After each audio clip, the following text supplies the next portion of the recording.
melty, delicious, definitely not nutritious mac and cheese. Mac and cheese. Mac and cheese. Mac and cheese.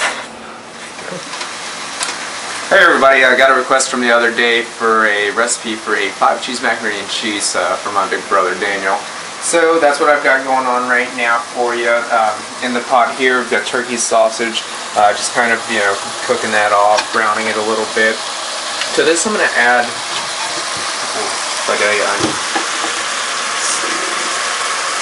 just going to give this a quick dice.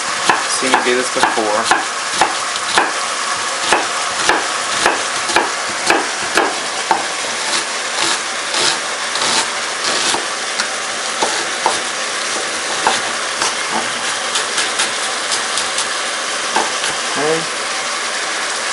Take that, put it right into the pot. And I like a lot of onion, so I'm going to go ahead and chop this other half too and get that in the pot as well. So again, quick, easy peasy.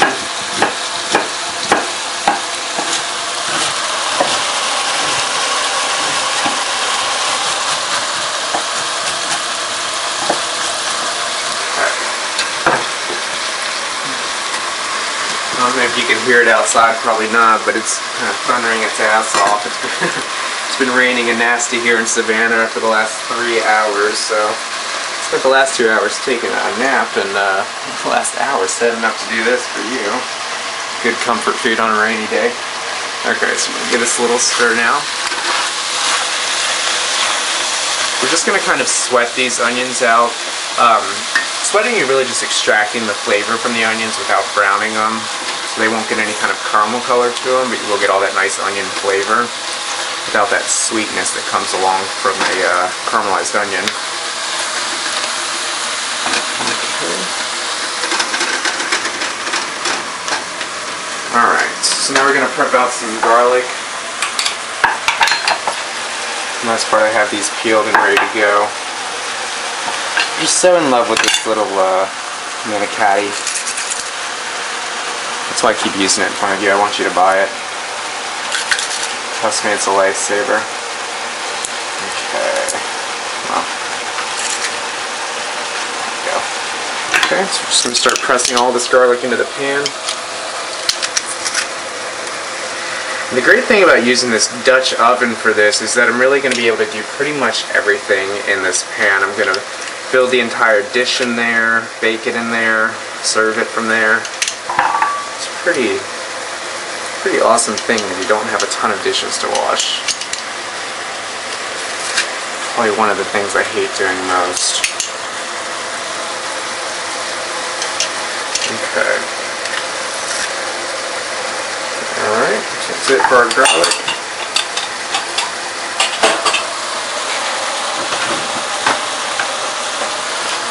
Okay, so just give this a stir. Alright, and you can see all that sort of oil and juice that's accumulating down there. That's going to help us make the roux to thicken the sauce for this cheese. So that's a good thing. Don't drain all that off. I know some of your big health nuts, but you kind of need that in there. For the most part, since I'm using turkey, this isn't really fat from the meat. This is fat that I started out with, a little bit of extra virgin olive oil. So it's good unsaturated fat. It's not going to be too harmful. Okay.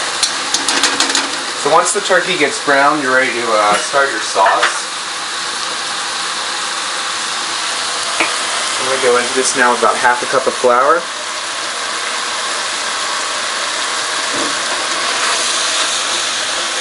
And you'll see the flour's going to absorb all that excess oil in there. We're going to let that cook for just a minute.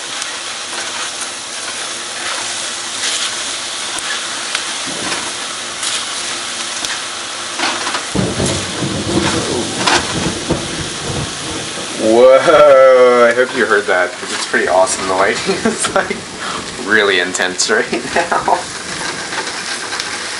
That's alright. Lightning ain't gonna bring me down. Ain't gonna stop me from making mac and cheese. Alright. So now we're gonna switch utensils here. This is where a whisk is gonna come into play. Alright, we're gonna start adding the milk. A lot of times when you're making a cream sauce like this, you're gonna start out with warm milk. Because we're adding so much cheese and there's so much stuff in there, if it gets a little bit lumpy, not a big deal. So just go ahead, throw that whole thing in there. Okay, just start kind of whisking it all together. Yum, yum, yum. Okay. And what you're going to want to do as soon as that milk hits the pot, you want to go into that with your sun-dried tomatoes. These were a bag of sun-dried tomato halves that I bought. I just kind of chopped them down. You can leave them as the halves if it doesn't bother you. I just kind of think it gets them a little bit more evenly distributed when you chop it up like that. And the reason you want to add that as soon as the milk hits the pan is as that milk comes up to a simmer, it's going to really rehydrate those so they're not so chewy when you're ready to eat it.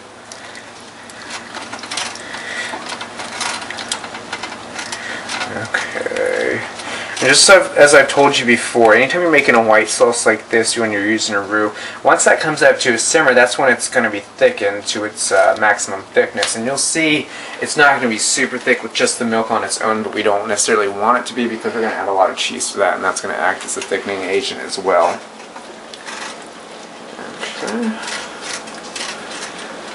Okay. So just let that sit for just a couple of minutes and come to a simmer. While that's happening, I'll tell you about the pasta here. I'm using just whole grain rotini. It's kind of my preferred pasta when I'm doing macaroni and cheese. I like how the cheese sauce gets stuck under all those little ridges that the pasta has. Oh yeah, zoom in. Just to talk about boiling pasta real quick, you really want to make sure that you have a fairly large pot to boil pasta in. Otherwise what happens is all that starch that comes off the pasta, it's too concentrated in a small pot and it causes everything to stick together. It's also how you end up with a little bit of scorching on the bottom. The other thing you want to make sure of is that your pasta water is boiling and salted. If it's not boiling, your pasta's not going to cook evenly. What's going to happen is it's going to go into that sort of lukewarm water, and as that water heats up, it's going to cook everything off the exterior and the pasta's just going to fall apart. Okay, so you can see this is starting to bubble now. It means it's coming up to a simmer. Okay. And like I said, this isn't going to be super thick right off the bat. What we're going to do is add a couple cups of cheese here. Well, 2 to 3, probably 3. Okay.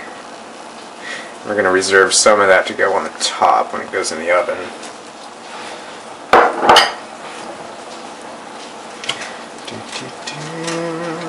Oh my god, it looks good! Alright. So now we're going to go into this also with all this spinach. Boom. You're probably going to have to add this in phases here. Once it cooks down, it's going to wilt to nothing, so don't let that freak you out. Just going to push it down in there. And this is just that bag spinach. It's already cleaned and washed. It's easy. It's quick. Why F around with anything else, right? Okay, stir, stir, stir. See, that's melting down. More spinach in the pot.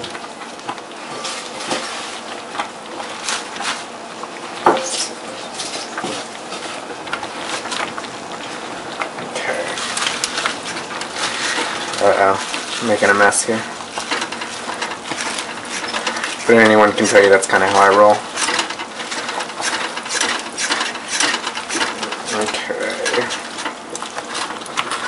And just cooking that down, down, down, down. Alright, now we're ready to start seasoning this a bit. I'm going to use some fresh oregano to season this. I wanted basil, but the store didn't have it. Shame on you, Foodline. You should always have basil. But this is what it's going to look like when you purchase it, or grow it, really. Anytime you buy herbs and they have a fiber stem like this, it's usually a clear indicator when it's sort of dark like that. That's not really edible, but if you get up to the top and you have these sort of smaller green stems, those are edible. So if the whole stem is that light green color, just chop it up and go with it. Otherwise you just kind of pick the leaves off there, and you leave them whole if you want to. They'll cook down the same way as the spinach, or if you want to just chop them up a bit. It's just as easy. Okay. thickness. Like that. At this point I'm going to cut the heat down because you can see this is pretty well thickened up. This guy's trying to get out. Okay. Alright. Now we're just go for a little bit of salt now. Fresh cracked pepper. I started out with a little bit of red pepper flake too in the pan just to get a little bit of kick. Okay.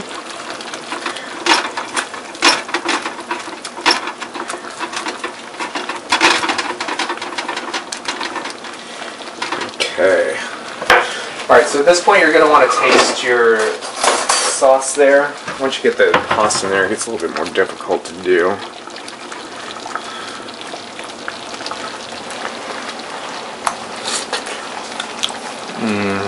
Holy crap. You're gonna die when you eat this.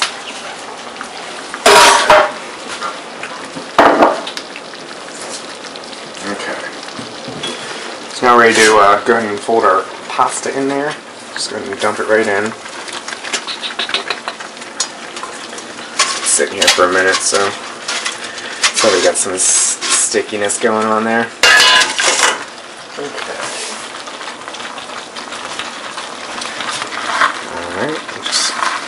Now back with your rubber spatula, just sort of fold it all together.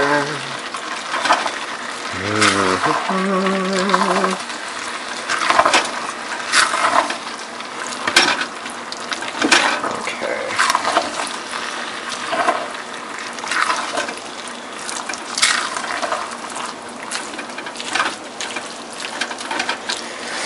Okay, so that's how that should look. Everything pretty well distributed.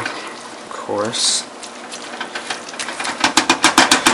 Okay, so now what I like to do to sort of freshen it up a little bit, fresh from the tomato on the top. Anytime you're cutting tomatoes or any soft skin produce really, you're going to want to use a serrated knife. The reason being is that a serrated knife is going to allow you to sort of saw through it like that without putting too much pressure on the tomato and squishing it. So I'm just going to cut these into these rounds like this. These are going to go on top of that, just like so. Just sort of scatter them about.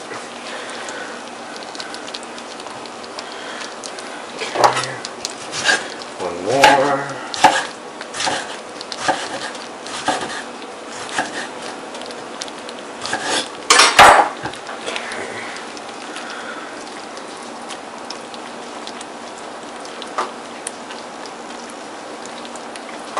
Boom. Alright, now with the rest of that cheese, just go right over the top of that.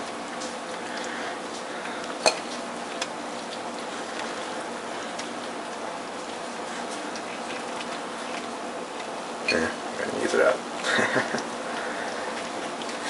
Okay. Just a little fresh cracked pepper on the top. And this is now ready to go into the oven. It's cooked all the way through. All you need to do at this point is sort of melt that cheese down on top. And that's ready to go, ready to serve. So I'll have pictures for you at the end. It's going to be pretty irresistible, so I won't be surprised if I hear from some of you saying you made this at midnight this evening. We'll see you next time. Thanks. Bye.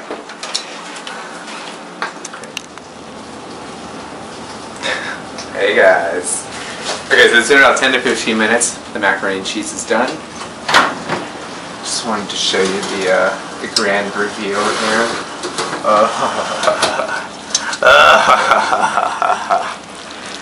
Boom!